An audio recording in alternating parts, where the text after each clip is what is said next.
There's a book that early Christians once read as seriously as Scripture itself. Some considered it dangerous. Others considered it essential. It claims to be written by Solomon himself, the wisest king who ever lived.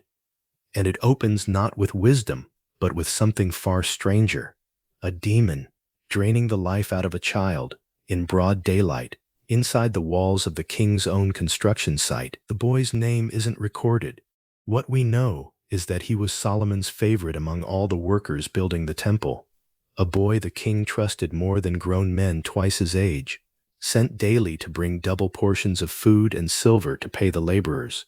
And every evening, that boy came home, half the boy he'd been that morning. At first, no one understood what was happening. The child grew pale. His hands trembled.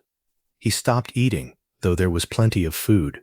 His father brought him to physicians, who found nothing wrong, no fever, no wound, no illness they recognized.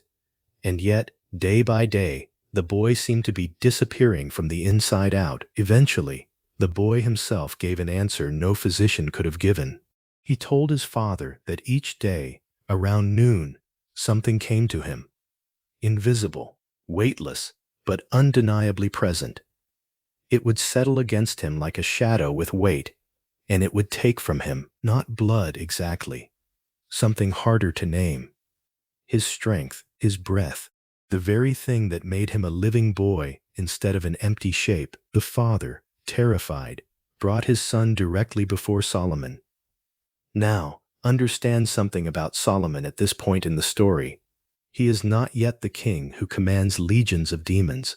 He is not yet the man who will bind the very forces of darkness to quarry stone for God's temple. At this moment, he is simply a ruler faced with a problem no wisdom he currently possesses can solve. A child is dying in front of him, and there is no enemy to strike, no army to send, no crime to punish.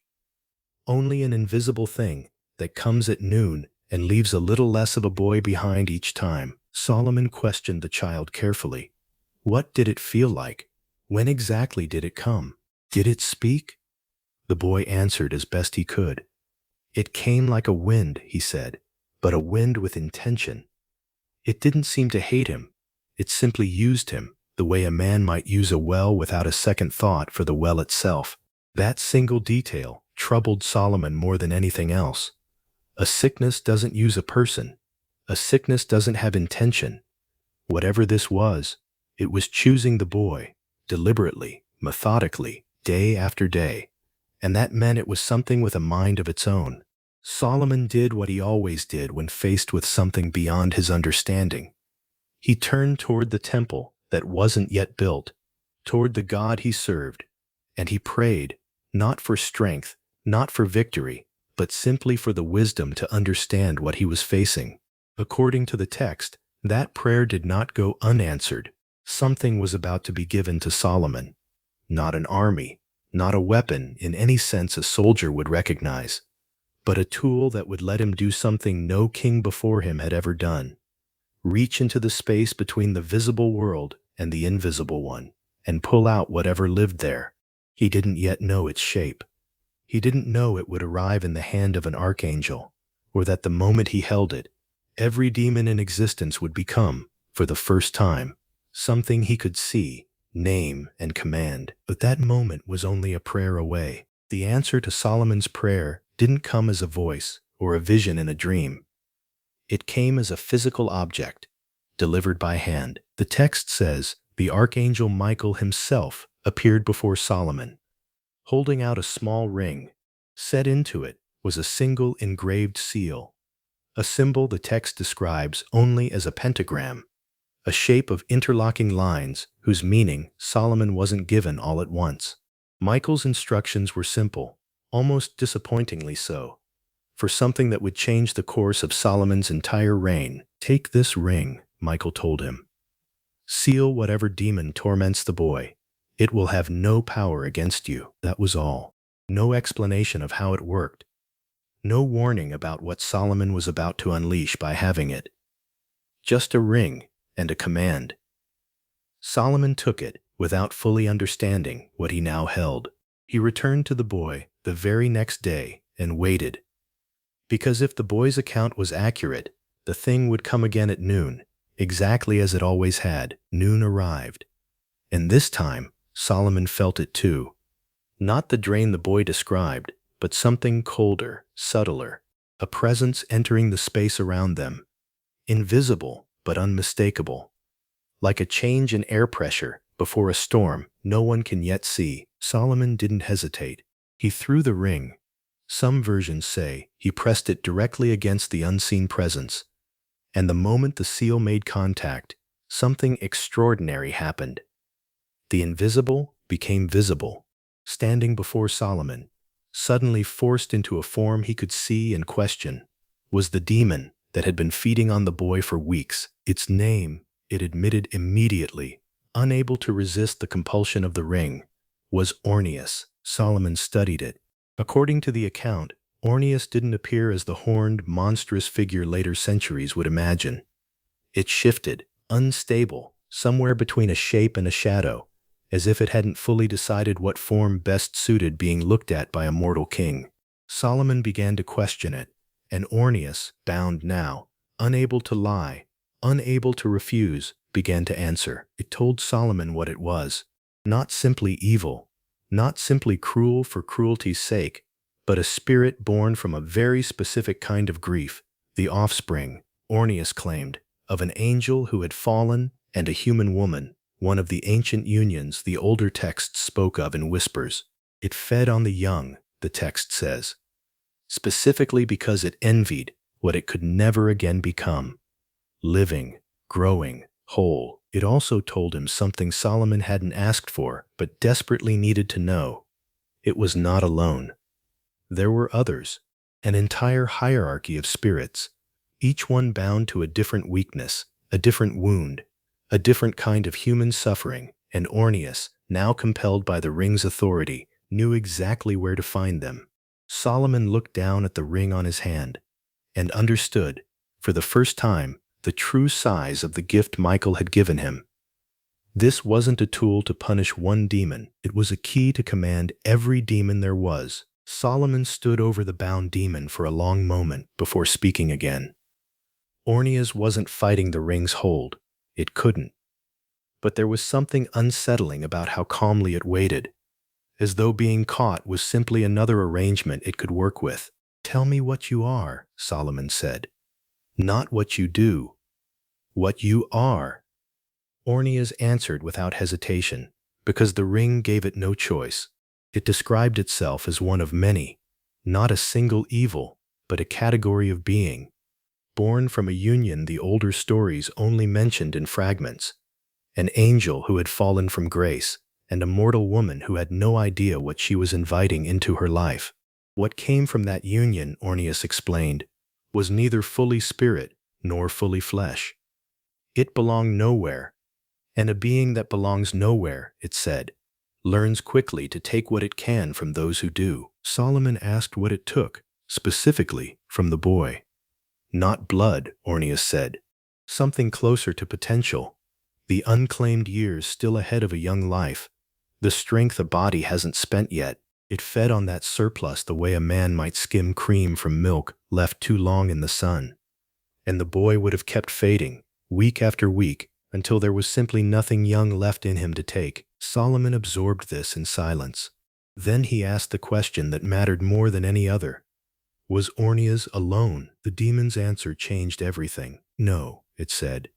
There were others, many others, each one tied not to a single crime, but to a specific wound in the human condition itself. Some fed on rage. Some fed on grief that refused to heal. Some fed on the particular loneliness of men who had built empires and had no one left to share them with. Each demon, Ornias explained, was less a monster in the way Solomon might have imagined, and more a parasite perfectly evolved to exploit one exact form of human suffering. And Ornias knew their names, all of them. This was the moment Solomon understood the true scope of what Michael's ring had handed him. He hadn't simply been given a weapon against one demon tormenting one boy. He'd been given a map, a way to walk directly into the architecture of human suffering itself and confront, one by one, the specific forces feeding on it. He ordered Ornias to begin naming them. The demon obeyed, because it had no choice but to obey. And one by one it listed names Solomon had never heard. Some familiar in shape, if not in name, echoes of things whispered about in older, darker traditions his own priests avoided discussing. Spirits of sickness, spirits of failed marriages, spirits that specifically targeted newborn children in their first vulnerable days of life. But one name, when Ornias spoke it, made even the demon's voice change. A note of something like reluctant respect, or perhaps fear. Beelzebub, it said, the prince of all of us, the one who fell first and fell furthest.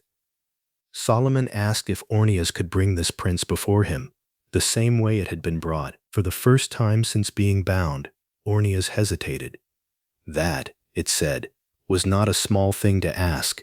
Beelzebub did not simply appear because he was called. He had to be summoned properly, drawn out using exactly the right conditions, exactly the right approach, because a being of his rank would sense a careless trap from a mile away and simply refuse to come. But it could be done, Ornias admitted, and it told Solomon exactly how. Ornias explained the method carefully, and Solomon listened to every word, because a mistake here wouldn't simply fail. It could be dangerous in ways an ordinary error never was. Beelzebub would not come to a summons that smelled like a trap. He had to be drawn out through something closer to temptation than command. Ornias instructed Solomon to prepare an offering. Not gold, not sacrifice in the way the temple understood it, but something that spoke directly to what a fallen prince of that rank still, in some twisted way, craved: recognition, deference, the appearance, at least, of being treated as something worth listening to. So Solomon did something almost nobody expects from this story. He didn't threaten. He didn't demand. He knelt. In the same partially built temple where he'd first prayed for help. And he called out into the dark, not as a king commanding a servant, but as one ruler acknowledging another, however corrupted that other ruler had become. For a long moment, nothing happened. The construction site sat silent, dust hanging in the light from the unfinished roof above. Then the air itself seemed to thicken. The text describes what came next carefully, almost reluctantly, as though even the scribe copying it down centuries later didn't want to linger on the image too long. A wind that carried no coolness, only weight. A darkness that didn't simply block light, but seemed to drink it, pulling the shadows in the room toward itself like a tide returning to the sea. And then Beelzebub stood before him, not shapeless and shifting, the way Ornias had first appeared. This was something that had chosen its form with intention, centuries ago, and had never needed to change it since. Vast, still, radiating a kind of terrible dignity, the unmistakable bearing of something that had once, unimaginably long ago, stood closer to the throne of heaven than any being Solomon had ever prayed to. Solomon did not look away. He asked Beelzebub directly who he had been before this, and Beelzebub answered, not with the forced compulsion Ornias had spoken under, but with something closer to pride, as though the memory itself was the one possession his fall had never managed to take from him. He had been the first, he said, the highest of all the morning stars, closest to the light before the light was ever divided into day and night. He did not describe his fall as punishment. He described it as a difference of opinion so vast it could never be reconciled, a refusal to bow, and the eternity of consequence that followed a single act of refusal. Solomon asked why he still walked the world at all, if heaven had cast him out of it. Beelzebub's answer was the coldest thing he'd said yet. Because the world was never truly heaven's alone to give away, he said. It was left open, contested, and every soul born into it was, in some sense, still being fought over. Solomon raised the ring. For the first time, something like uncertainty crossed Beelzebub's expression. Not fear exactly, Solomon would later say, but the particular unease of something ancient encountering a force it hadn't accounted for. The seal Michael had given wasn't a mortal weapon. It didn't need strength to work. It simply required contact. Solomon closed the distance and pressed the ring forward. What happened in that instant? The text struggles to describe with any real precision. Only that Beelzebub's form convulsed, resisted, and then, impossibly, bent. Not destroyed, not banished, bound. The same way Ornias had been, though it clearly cost the ring far more to hold something of this magnitude. Beelzebub knelt, not out of respect, out of compulsion he could no longer refuse. And Solomon, staring down at the prince of every demon Ornias had named, finally understood the true weight of what Michael had trusted him with Beelzebub bound. Solomon didn't kill him, didn't banish him, didn't even punish him in any way that vengeance might have demanded. Instead, he did something far stranger and far more practical. He put him to work. The text describes it almost casually, as though this were the most obvious use imaginable for a captured demon prince. Solomon commanded Beelzebub to summon the rest of his kind, not to torment or destroy them, but to labor, to quarry stone, to carry beams, to do, essentially, the exhausting physical work of building God's temple. The very structure whose construction had started this entire chain of events with one suffering boy. One by one, they came, compelled by the ring's authority passing through Beelzebub. Demon after demon arrived at the construction site, and one by one, Solomon bound each of them the same way, questioning each briefly before setting them to labor alongside the human workers. Most of them, the text treats almost like a catalog, spirits of minor afflictions put to minor tasks, unremarkable in the grand scope of the story. But one demon's arrival stopped Solomon cold. His name was Asmodeus, and unlike the others, he didn't simply appear and submit. He resisted, argued, and when questioned, answered with something closer to open contempt than fear. Asmodeus identified himself as the spirit responsible for something far more intimate than plague or grief. He was the demon of desire, twisted into destruction, the force behind marriages poisoned from within. Husbands and wives driven apart, not by outside tragedy, but by their own worst impulses toward each other. Solomon asked him, directly, what his purpose was among mortals. Asmodeus's answer unsettled even the king. He said he delighted in turning virgins away from their intended husbands, in planting suspicion between spouses who had once loved each other completely, in taking the most sacred bond humans were capable of forming, and slowly, patiently rotting it from the inside. There was something almost personal in the way Asmodeus spoke, not the detached cruelty Ornias had described, but something closer to resentment. When Solomon pressed him on why, Asmodeus gave an answer that the text records without further explanation, as though even Solomon's scribes weren't entirely sure what to make of it. He claimed that no love between two mortals could ever be trusted to last, and that he simply hastened what was, in his view, always inevitable anyway. Solomon bound him like the others, but he kept Asmodeus close during the construction, not trusting him for a moment, watching him more carefully than any other captured spirit, as though some instinct told him this one, more than the rest, was worth understanding rather than simply commanding. Month after month, the impossible labor force worked. Demons carried stones no team of men could lift. Demons dug foundations in a fraction of the time ordinary construction demanded. The temple that would define an entire nation's relationship with God rose, stone by stone, built in part by the very forces of darkness Solomon had sworn to stand against. It was, by every account, Solomon's greatest triumph. It was also, though he didn't yet realize it, the exact moment his story began quietly turning toward its end. Word of Solomon's wisdom had spread far beyond the borders of Israel by the time the temple neared completion, far enough to reach the court of a queen who ruled a kingdom most of Solomon's own people had only heard of in traders' stories. Her name was Makeda, though history would remember her simply as the Queen of Sheba, and she arrived in Jerusalem not merely to pay respects, but to test him. She came with riddles, difficult ones, designed to expose a false reputation for wisdom the moment it cracked. Solomon answered every one of them without hesitation.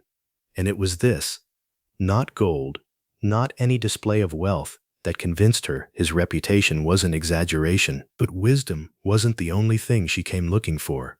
She had heard whispers, distorted by distance and rumor, about how exactly Solomon's temple had been built with such impossible speed. And so, during her stay, she asked to see the construction herself. A request Solomon, perhaps too confident in what a foreign queen would or wouldn't understand, agreed to. She was not prepared for what she saw. The workers moving stone blocks larger than any ordinary man could lift. The strange, unnatural efficiency of the labor. And among the human workers, unmistakably, impossibly present, figures that were not human at all, moving with the same casual purpose as everyone else around them, as though their presence required no explanation whatsoever. The queen said nothing at first. She simply watched. When she finally spoke to Solomon, her question wasn't the one he expected. She didn't ask what they were. She asked why he trusted himself to control them. Solomon, the text says, answered with the same confidence that had answered every riddle she'd brought him. He explained the ring, Michael's gift, the seal that made obedience absolute. He spoke of it, if anything, with a note of pride he hadn't shown answering any of her intellectual tests. The Queen of Sheba listened to all of it, and then she said something that the text records with unusual weight, as though even generations of scribes copying this story down sensed it mattered more than it first appeared. Power like this, she told him, was never simply held. It was borrowed, and anything borrowed from forces old enough to remember heaven itself eventually, one way or another, came due. Solomon laughed it off. He had, after all, never lost control of a single demon he'd bound. Not once in all these years. But something about her words stayed with him longer than he wanted to admit. A small, persistent unease he couldn't quite explain, tucked somewhere behind the pride of watching his impossible temple rise, stone by demon-carried stone, exactly as he had commanded. Years passed after the Queen of Sheba's visit, and Solomon's reign only grew larger, richer, and more secure. He built more than just the temple, palaces, fortresses, an empire of trade routes, stretching further than any king before him had managed. And with every new alliance, every new treaty, came something else, a new wife.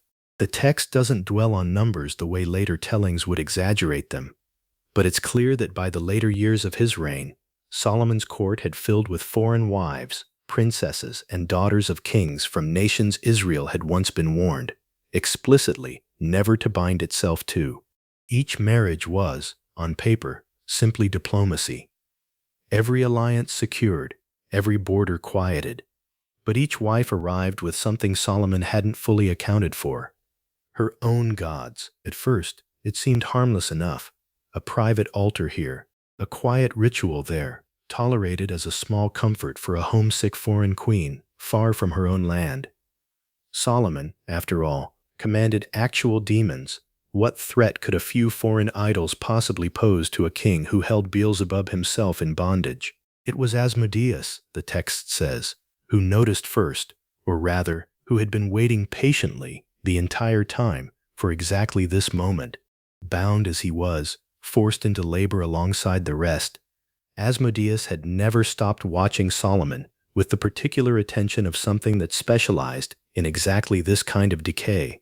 And what he saw, quietly, year after year, was a king who had grown so certain of his own control that he'd stopped noticing the smaller compromises accumulating around him. The altars grew from private to semi-public, the rituals from occasional to routine, and Solomon, the man who had once questioned a demon prince with total command and total certainty, found himself simply permitting things, small things, things that, individually, seemed to cost him nothing. The text describes one final exchange between Solomon and Asmodeus near the end of the king's reign that reads less like an interrogation now and more like a conversation between something like equals.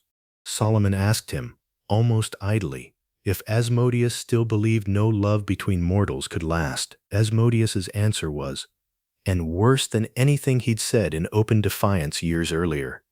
He told Solomon he no longer needed to destroy marriages one at a time.